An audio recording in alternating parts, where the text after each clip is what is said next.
Let's talk about Sneed. The sign is a subtle joke. When I watched this the first time, as I realized he was going to read the entire thing, I started laughing until I cried, chat. It was just like, I cannot fucking believe he's going to do this. The shop is called Sneed's Feed and Seed, where feed and seed both end in the sound eed, thus rhyming with the name of the owner, Sneed. Can we get this guy to explain to me what a Sneed is? In fact, let's skip past this. This is just him explaining shit in a British way. Reactionary dog whistles, and how to spot them. Today, specifically, I wanted to talk about the word Sneed. He wants to talk about the word Sneed in this hoity-toity British way. I think he's Australian. Someone correct me and said, actually, Josh, he's Australian. Yes, he is a direct vassal of the Queen. The Queen's fucking dead. Of the Kang. In the Kang's territory of Australia. So he's going to lecture us in an academic sense regarding Sneed and what it means and how it's a dog whistle for racism. What it is, what it means, and how it's become a contemporary reactionary meme and signal, particularly in online spaces. As a bit of background, in the 5th episode of the 11th season of the US animated series The Simpsons, there is a brief... This dude desperately needs to get like a monitor in front of him that he can look at, because he's constantly glancing off the screen. It's like Chuck is holding a gun to his head off the screen, like, no, don't shoot me. I'm going to talk about Sneed and how terrible he is. Don't worry. And once obscure, slightly vulgar background sight gag involving a sign on a farm supply store called Sneed's Feed and Seed. Around 2017, invoking the name Sneed became something of a popular joke all across the image board website 4chan. And this soon spread as the meme took to other sites like Reddit, Twitter, and Facebook. It was just a bit of reference humour to this middling 1999 episode of The Simpsons that hinges on potential readers recognising it as such and understanding the reference. What's funny about this is that he tries really, really hard to explain the joke to the point where it's not funny. I mean, it's hysterical when he gets to explaining the joke actually what it is. But he doesn't understand that part of what made it like a thing that stuck around in the same way that Bane did is that people kept repeating it to the point where like people would get angry. And then the people getting angry at the meme made it funny too. And then the moderators would start like mass deleting it, which made it even funnier. And he doesn't understand that. He thinks it's like deliberately designed by the architects of Sneed into being some kind of way that belligerent races can find each other. Image board users have gone so far as to produce countless image macros referencing this scene, edited stills from the episode to make all sorts of new content with it, and there have even been dozens and dozens of surprisingly high-quality original songs and music videos produced solely about this one joke in the background of a Simpsons episode. I like how this guy has a human skull and is just chilling out down there in the back. Like, yeah, that's the last guy. I'm in my shed where I have some body parts in the background. It should also be noted that, typically, the actual content of the original Simpsons joke itself isn't really the thing being invoked here. They're just making a one-word reference to it, where the novel humour lies in making and receiving the reference. But soon, both performatively disliking people posting the name Sneed, as well as just explaining the original gag, became image board memes in their own right. As one common Sneed-related copypaster explains, oh no, he's gonna do it. The sign is a subtle joke. When I watched this the first time, as I realized he was going to read the entire thing, I started laughing until I cried, chat. It was just like, I cannot fucking believe he's gonna do this. The shop is called Sneed's Feed and Seed, where feed and seed both end in the sound eed, thus rhyming with the name of the owner, Sneed. The sign says that the shop was formerly Chuck's, implying that the two words beginning with F and S would have ended with uck, rhyming with Chuck. So, when Chuck owned the shop, it would have been called Chuck's Fucking Suck. He just reads it. It's like reading a magic incantation. When he was reading this, I was really secretly hoping he was going to get it wrong. and either say Chuck Seed and Seed. Or my personal favorite, one that made me laugh. I don't even know why it made me laugh so hard. It's my personal favorite is Chuck's Feeduck and Seeduck. It's just so wrong that it's great. I'll let him continue until I get bored of this. On 4chan, simply commenting the word Sneed eventually became a way to disrespectfully dismiss other commenters the Sneed poster disagreed with. You can hear a slobbermutt barking in the background of his video. It's like he's been summoned. And given the spillover between regular 4chan users and the trolls of the online hard right wing, posting Sneed in this dismissive fashion soon became a very popular meme amongst online reactionaries on lots of different websites. Now, commenting just the name Sneed was being used as a thought-terminating cliché, or a short, simple stock phrase or word meant to stifle real discussion and any critical thinking. Well, that is like frame it in like a rationalist sense, where it's like these evil racist reactionaries have come up with this thought terminator that, when applied to proper leftist rhetoric, ends the discussion and terminates any hope for rational conversation regarding race relations and the authority of the police, and the necessity to censor and clamp down on such vile expression, as it is itself innocuous, it cannot be censored out, and is an aim. These reactionaries are so clever in their diabolical schemes to shut down leftist discourse. It's essentially a word the alt-right will spam at you in order to be annoying and also drown out legitimate comments.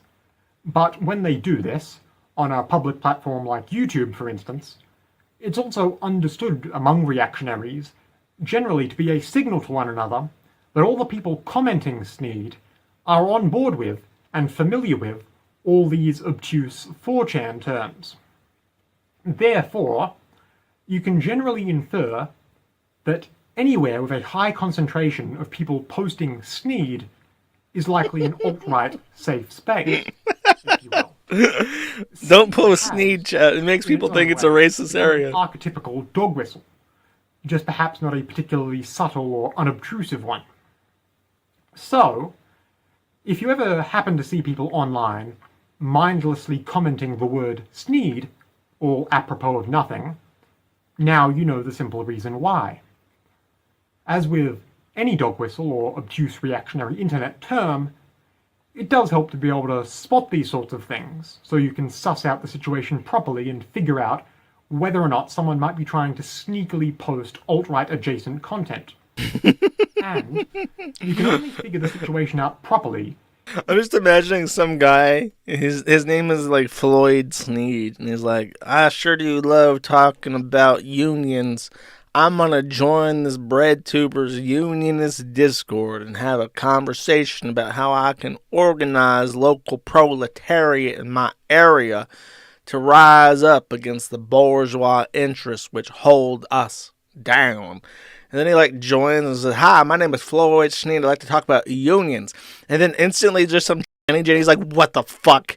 You think you're clever walking in here with that dog whistle as if I'm not informed? What's this guy's name? It's like Card something. Or I watch card posting. I know all of your tricks to identify yourself in my space. You are banned hitherto. If you know what these sorts of terms and bits of iconography mean. So, for the sake of keeping online spaces free of potential troublemakers and people with less than good intentions, get rid of the Sneeders. It never hurts to be able to recognize these sorts of things. That's all I have to say today. I hope it helps. Once again, my name's Card, If you might want to hear more from me, especially more about emerging or obscure internet dog whistles and how to spot them, feel free to subscribe to this YouTube page. Subscribe to him. He made a bunch of similar videos. Here's the list of dog whistles. You ready? Smoke alarms. Just like a second of this. Want to hear him say chirp? Therefore, beginning now, I'm going to start making a series of videos called Dog Whistle. Each of these covert terms and jokes are... This is his first one. This is what inspired him to go down the Joker path. In each of these videos, word or... In this first such video, smoke alarms. The way he says that. Smoke alarms. That is the sound of our enemy. For context, there's been a stand-up comedy gag floating around since... Okay, yeah, just say chirp. In fact, with a failing battery go unaddressed. When most domestic smoke alarms need their batteries changed, they often make a chirping or beeping sound to let you know.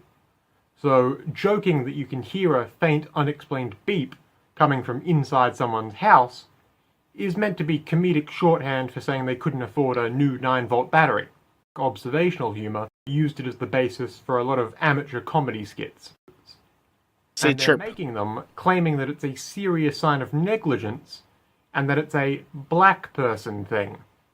Uh-oh. If you see someone online bring up smoke alarms, apropos of nothing, pretty good chance they're trying to signal to the other racists who are in on the joke. Now, the people... I like how this guy was... literally, this is his first one.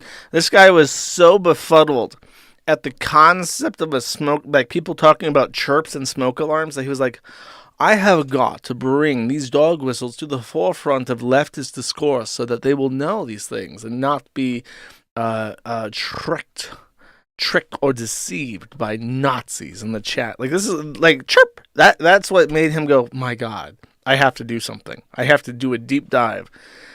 Milk, the OK sign, clowns, pine trees, clapperboards. The fuck is that? The clapperboard. Before it, the clapperboard is right now trying to become the next ironic symbol of the alt-right. He spells 4chan wrong. He spells 4chan as if like the word for. Big reason why is that places like 4chan have recently been using pictures of clapperboards as an in-joke of theirs, referencing the negative stereotype about undue Jewish influence in the film industry and more broadly the world economy. I did not know that. I've not seen that before. Dude, all of his videos have these. Yesterday's breakfast. Okay, we know what that one is. Yesterday's breakfast is when black people can't figure out how they would have felt if they didn't eat yesterday. Helicopterized, anti-communist, alphabet people. That's something. That's like a Dave Chappelle skit. That's not even a dog whistle. Wood chippers, an anti-file thing. But I guess he's going to complain that all LGBTQIP plus are called that. Joggers, a black crime thing. 109. I do not know that one. Hello there, or another by now, but which has come back into use among the far-right online sin. Oh, 109 countries. Okay, duh. Sorry, I got confused because it's like 114 now. Rope. I mean, that's not really a whistle. If you say get some rope, we all know what you mean. Picking cotton. I wonder. TD. Oh, he's explaining TTD. Okay, great. And the third letter is D, which stands for death. And then the video freezes. My audio starts like breaking up, and then I'm attacked by a ghost. Ah! Represents a demographic the person using the acronym doesn't like, which usually means a non-white racial group or a queer identity. For example, the middle letter will be the first letter of a racial slur, like N or C or K. What's the N1 stand for, bro? Gotta spell that one out for me. Glowing. That's just an anti-government thing. It's not really. I guess it is a dog whistle. Friends, power level, noticing, triple parentheses, the wall. Okay. Is this like an anti-woman dog whistle? A few years back. Or maybe that it has something to do with firing squads, and the idea of being up against the wall, Oh. proverbially or otherwise. Oh, did he make this after Nick Rekieta said something about Keffels 5 months ago? No, that would have been too recent. Tiny hats, you just... No. Okay, I have to hear this one. Image board websites like 4chan. Widespread belief among many people on those types of websites Uh-oh. that supposedly most or many Western women have sex with their pet dogs.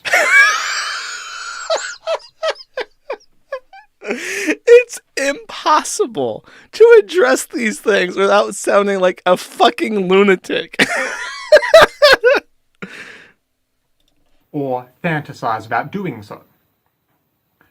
The way this joke reference works... Okay, I got you. He's going to take too long to get to it. The bell? on the site. And it references a joke story about a man who would watch period historical dramas on the television with his wife. Since this apocryphal joke story was made to appeal to the 4chan crowd, the punchline of sorts involves this man complaining loudly about the supposed historical inaccuracy anytime a non-white performer showed up in a British Regency-era setting. For example. Oh, I vaguely remember that. That's a weird one. This dude spends a lot of time on Poll.